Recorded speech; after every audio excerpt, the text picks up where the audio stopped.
Bonjour à tous et soyez les bienvenus sur cet enregistrement de notre message d'aujourd'hui. Et justement, nous avons recommencé notre culte la semaine dernière et on a fait notre culte encore aujourd'hui en direct, mais vous êtes invités à venir pour l'un de nos cultes à 10h30 le dimanche matin. Et nous continuons notre série de messages sur mieux comprendre le Nouveau Testament en comprenant l'Ancien Testament.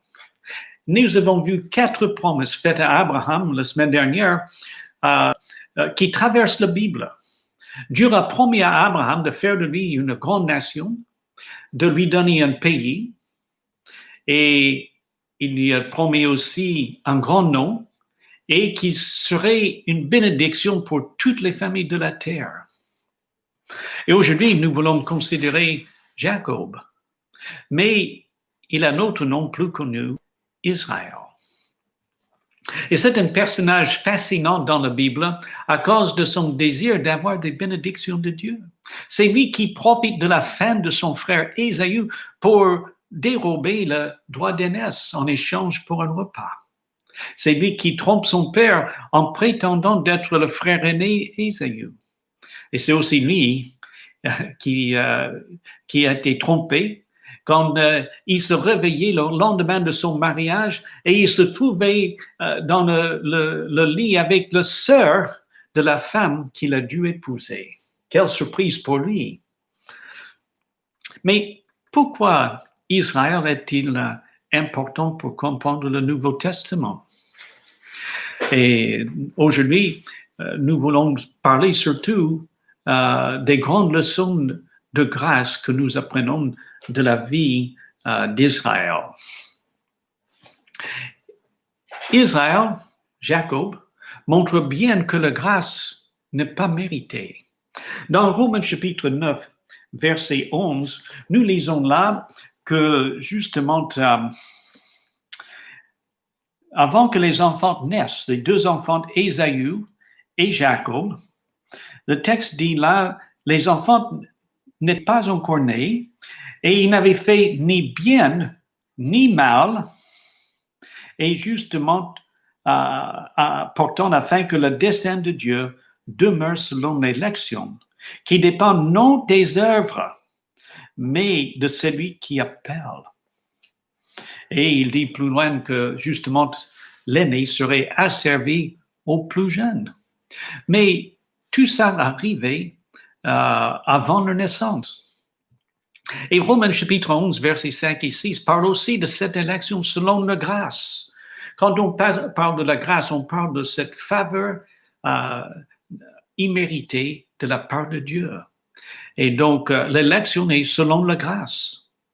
Ce n'est pas que Dieu a vu quelque chose de bon chez nous. Non.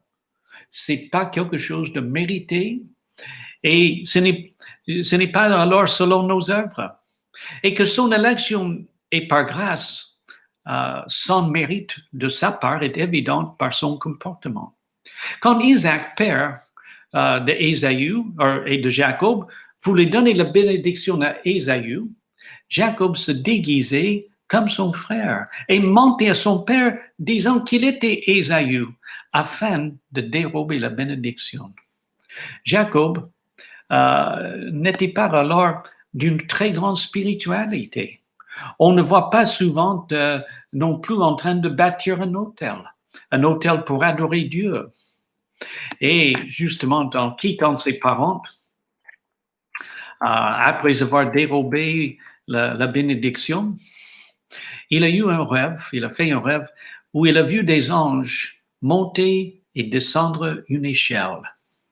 Et Dieu lui annonce qu'il héritera les promesses faites à Abraham. Et nous voulons voir ça dans Genèse chapitre 28 et verset 14 là.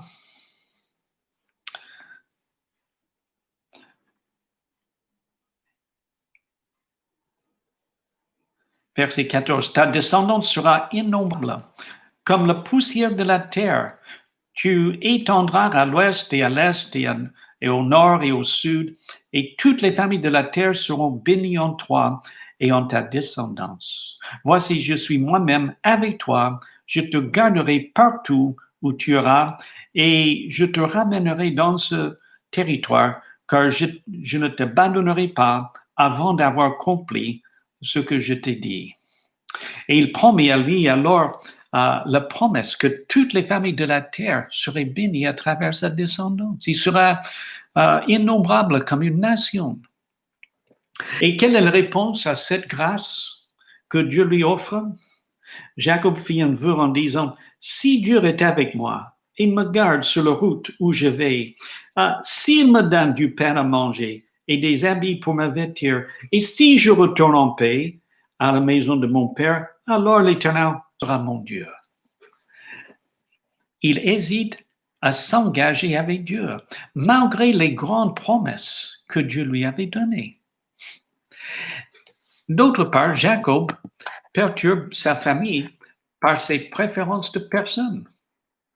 C'est seulement son épouse Rachel et ses deux enfants, Joseph et Benjamin, qui comptent pour Jacob, tandis que son autre épouse, Léa, et les concubines et leurs enfants sont méprisés.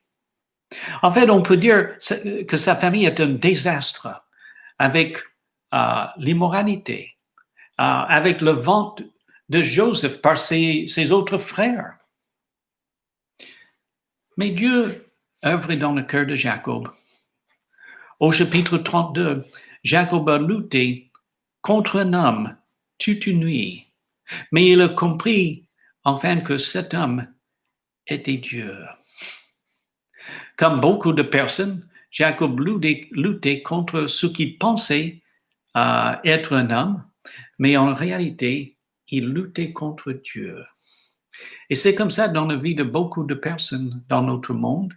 Ils luttent contre ce qu'ils pensent être justement une personne. Ça peut être un parent, un enfant, ou ça peut être aussi un chef du travail. On pense lutter contre un individu, mais en réalité, on lutte contre Dieu qui a mis ces personnes dans notre vie. Et on peut dire que, aussi dans cette histoire, que Dieu le laissait gagner. Comme un père luttant avec ses enfants se laisse gagner ses enfants. Le matin, Jacob annonce qu'il ne laisserait pas partir cette personne. Ils avaient lutté toute la nuit et l'autre, Dieu, voulait partir et Jacob lui a dit qu'il ne le laisserait pas partir à moins qu'il la bénisse. Et justement, Dieu lui pose une question. Quel est ton nom? Ça a mis le doigt sur le problème de Jacob. Il était un trompeur, comme son nom indique. Et donc, Dieu lui a posé la question, quel est ton nom? Et là, Dieu a changé son nom à Israël. Celui qui a lutté avec Dieu, celui qui même a vaincu. Et donc, sa vie changerait à partir de là, mais pas autant qu'on aurait souhaité. Il montrait souvent une préférence pour Joseph et Benjamin. Pourtant, à la fin de sa vie, il a donné la royauté à Judas, un enfant de Léa, plutôt qu'à Joseph. Il était enterré avec Léa, plutôt qu'avec Rachel. Mais Jacob est un cas extrême de grâce. C'est pas Jacob qui persévère avec Dieu autant que Dieu persévère avec lui pour accomplir ses desseins dans sa vie.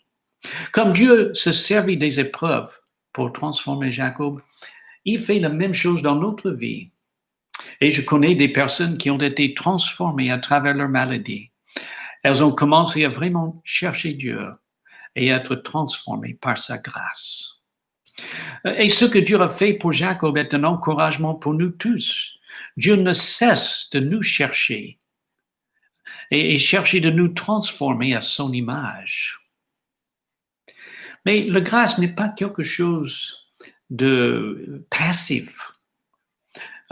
2 Pierre chapitre 1, verset 4, nous exhorte de faire tous nos efforts pour joindre à notre foi la vertu. À la vertu, la connaissance. À la connaissance, la maîtrise de soi. À la maîtrise de soi, la persévérance. À la persévérance, la piété. À la piété, l'affection fraternelle et à l'affection fraternelle, l'amour. Mais il nous dit là, faire tous nos efforts. Et cela indique que nous avons la grâce, reçu la grâce pour le faire. Un autre dit, la grâce est opposée à l'idée de mériter quelque chose, mais la grâce n'est pas opposée à l'effort. Même Jésus a dit, efforcez-vous d'entrer par la porte étroite en parlant de lui-même et du salut. Efforcez-vous d'entrer par la porte étroite. Alors, efforçons-nous d'avancer dans la grâce, par sa grâce. Deuxièmement, nous voyons que Israël, le peuple maintenant, pas l'individu, mais Israël, le peuple, est un exemple de ceux qui passent à côté de la grâce. Nous avons vu la grâce donnée à Jacob en tant qu'individu.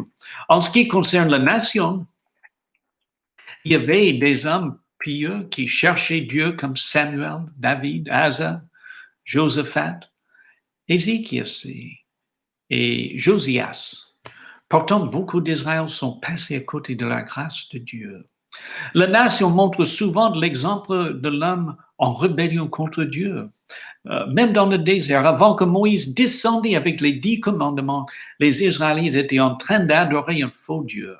En plus, le peuple a refusé de monter dans la terre promise selon la volonté de Dieu et désirait même retourner en Égypte.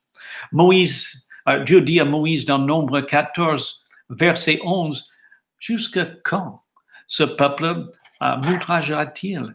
Jusqu'à quand ne croirait-il pas en moi, malgré tous les signes que j'ai opérés au milieu de lui? » Une fois dans le pays, Israël continuait à désobéir, surtout au premier commandement de ne pas adorer d'autres dieux. Et malheureusement, même le plus grand prince des rois, Salomon, son cœur se détourne à la fin de sa vie vers les idoles à cause de ses nombreuses femmes. Par la suite, la nation s'est divisée en 2 parties à cause de son infidélité. Le royaume du Nord serait appelé Israël et le royaume du Sud, Juda. Et justement, tous les 19 rois du Nord seront évalués comme mauvais parce qu'ils adoraient l'un des faux dieux, les veaux d'or qu'ils ont mis dans 2 villes, à Dan et puis à Bethel. Et donc, ces lieux de culte étaient interdits. Une fois que le temple fut construit, il fallait adorer dans un seul lieu. Et il fallait adorer seulement l'Éternel. Mais ils avaient fait ces images. Et justement, le peuple d'Israël, les tribus du Nord, les 10 tribus, seront enlevés et emmenés en exil. Et même le royaume du Sud, Juda, qui avait aussi avec lui Benjamin, était aussi coupable d'idolâtrie et d'infidélité à Dieu. Et Juda était emmené en exil vers Babylone. Et puis, ils sont revenus dans le pays après 70 ans. Et 400 ans après ça, quand on arrive à l'époque de Jésus, la nation a surtout montré sa révolte contre Dieu par le refus du Messie, Jésus. Et donc, Jésus dit à leur égard dans Matthieu 23, verset 37, « Jérusalem, Jérusalem, qui tue les prophètes et qui lapide ceux qui te sont envoyés, combien de fois ai-je voulu rassembler tes enfants comme une poule rassemble ses poussins sous ses ailes, et vous n'avez pas voulu. » Observons bien que le peuple n'a pas voulu vraiment de lui. Cela n'était pas une surprise. Ésaïe le prophète, au chapitre 6, décrit l'aveuglement et l'endurcissement du peuple d'Israël. Et cette idée est comme une conclusion dans les Actes des Apôtres au chapitre 28, versets 26 et 27. Paul cherchait à convaincre les Juifs que Jésus est le Messie, mais seulement quelques-uns parmi eux ont cru. Et Paul, il cite Ésaïe 6, disant, « Va vers ce peuple et dis, en parlant ici le peuple juif, vous entendrez bien et vous ne comprendrez point. Vous regarderez bien et vous ne verrez point. Car le cœur de ce peuple est devenu insensible.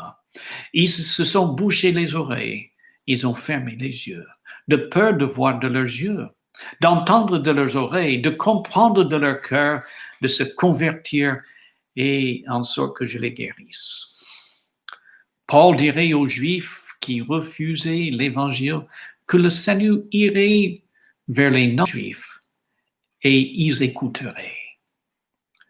Plutôt qu'être un exemple de ceux qui croient et obéissent, ils sont plutôt un exemple de ceux qui n'écoutent pas, qui refusent la grâce que Dieu offrait.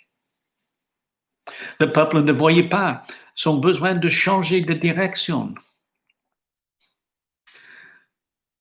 et de suivre Dieu. Et Dieu cherchait son peuple, mais ils ont échoué à saisir la grâce. Hébreux 12, versets 15 et 16, dit « Veillez à ce que personne ne se prive de la grâce de Dieu. » Et puis, encore, il dit « Veillez à ce que personne ne soit débauché, ni profanateur comme Ésaü, le frère de Jacob, qui pour un seul plat vendit son droit d'aînesse. » Et vous savez que plus tard, quand il voulait hériter de la bénédiction, il fut rejeté, car il ne trouve pas moyen d'amener son père à changer d'avis, bien qu'il ait cherché avec larmes. Et donc, je prie que nous puissions profiter bien de la grâce qui est offerte à travers la famille, si on est né dans une famille chrétienne, ou à travers des amis chrétiens, mais surtout à travers la parole de Dieu et à travers l'œuvre de l'Esprit. Dieu œuvre en nous de plusieurs manières pour nous donner la grâce pour avancer, pour comprendre. Et c'est à nous de saisir ces occasions. Que nous ne soyons pas comme les Israélites qui étaient rebelles, qui refusaient d'écouter. Et donc, Israël est un exemple pour nous de ceux qui sont passés à côté de la grâce de Dieu. Mais troisièmement, à l'égard de ces leçons de grâce, nous voyons que dans sa grâce, Dieu restaurera son peuple rebelle. Il y a des personnes qui pensent qu'il n'y a plus d'avenir pour ce peuple d'Israël à cause de leur refus du Messie, mais le châtiment et le jugement ne sont pas le dernier mot pour ce peuple-là. La grâce de Dieu est énorme à leur égard. Zacharie 12, 10 dit que ce peuple va reconnaître celui qu'ils ont percé, c'est-à-dire Jésus. Et il y aura une grande repentance. Et je crois que cela va arriver pendant la période qu'on appelle la grande tribulation. L'Apocalypse 7 parle de 144 000 Israélites que Dieu aura choisi parmi les 12 tribus. Et de ce que je comprends, ils sont comme les évangélistes pour annoncer le Messie. Après le retour de Jésus sur terre, Jésus inaugurera son règne qui durera 1000 ans. Selon l'Apocalypse chapitre 20, versets 4 à 6. Certaines personnes pensent que l'idée d'un millénium, 1000 ans, vient de ce seul texte, alors que le nombre 1000 n'est pas employé dans l'Ancien Testament. De nombreux passages dans l'Ancien Testament parlent de ce règne du Messie parmi son peuple, sauf le nombre d'années n'est pas donné. Écoutons Ésaïe chapitre 2, versets 2 à 4, où nous lisons là, « Il arrivera à la fin des temps que la montagne de la maison de l'Éternel sera fondée sur le sommet des montagnes et qu'elle se lèvera par-dessus les collines et que toutes les nations y afflueront. Des peuples nombreux s'y rendront et diront, venez et montons à la montagne de l'Éternel, à la maison du Dieu de Jacob, afin qu'il nous instruise de ses voies et que nous marchions dans ses sentiers, car de Sion sortira la loi et de Jérusalem la parole de l'Éternel. Il sera juge entre les nations, il sera l'arbitre de peuples nombreux. De leurs épées, ils forgeront des socs, de leurs lances des serpes. Et une nation ne lèvera plus l'épée contre une autre, et on n'apprendra plus la guerre. Et ça, c'est ce que nous n'avons jamais vu ici, où il y aura une fin de guerre, et une fin à l'entraînement pour la guerre. Et donc, et on voit que Jérusalem serait le centre de tout ça. Et encore, d'autres passages parlent de cette période. Ésaïe 11, Ésaïe 60-62, Jérémie 23 et 33, Ézéchiel 34. Et puis, les petits prophètes comme Osée, Joël, Amos, Abdias, Michée, Sophonie, Agé, Zacharie. Et même dans les psaumes, il y a des psaumes qui parlent aussi de ce qui va se passer là. Je pense au psaume 72 là, qui parle du fait que justement son règne va aller, il dominera d'une mer à l'autre et du fleuve, c'est-à-dire de l'Euphrate, aux extrémités de la terre. Un règne mondial. Et puis le verset 16 dit, il y aura abondance de blé dans le pays, au sommet des montagnes, son fruit frémira comme le Liban, et les hommes fleuriront en ville comme l'herbe de la terre. Et donc, on voit ici une période de grande prospérité, et les bénédictions futures seront plus que celles du passé. On peut lire dans les passages où les animaux vont perdre leur agressivité, que le lion ou le loup et l'agneau seront ensemble. Mais souvent, la grâce se trouve quand il y avait un détournement de Dieu dans la Bible. Ces passages que je viens de lire sont souvent après un passage de jugement pour le peuple. Et dans notre vie personnelle, quand une personne se détourne de Dieu, il y a la possibilité de revenir. Si on a toujours refusé Dieu, il y a la possibilité de venir à Dieu. J'ai lu l'histoire d'un fils adopté par une famille chrétienne qui avait quand même refusé l'Évangile en tant qu'enfant. Mais une fois qu'il a eu une maladie grave qui entraînerait sa mort, il s'est tourné vers le Seigneur pour trouver le salut.